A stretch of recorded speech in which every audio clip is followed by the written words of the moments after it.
अधिकाऱ्यांची पोटं भरत नसतील तर आमचे कपडे घ्या, चड्डी बनियान सगळंच घ्या.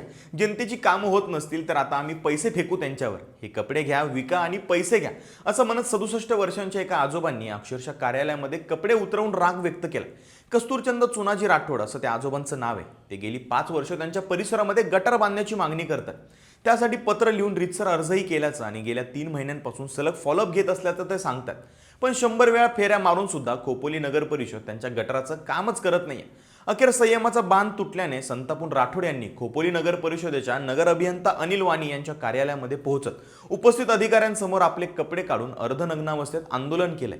अभियंता अनिल वाणी उपस्थित नव्हते, मात्र राठोड पोटतिडकीने कार्यालयात उपस्थित अधिकाऱ्याला सांगत होते की लहान मुले त्या भागामध्ये राहतात, त्यांचा जीव धोक्यात आहे. लेटर लिहून सुद्धा काम होत नाहीये. वरचा अधिकारी जर काम करत नसेल तर हा भ्रष्टाचार नाहीये का? त्याला पैसे हवेत का? तर पैसे फेकतो. आमचे कपडे घ्या पण आमचं काम करा. मागच्या 5 वर्षात केलेल्याच कामांचा पाढा वाचून दाखवला जातो म्हणून राठोड त्या कार्यालयात ओरडत होते.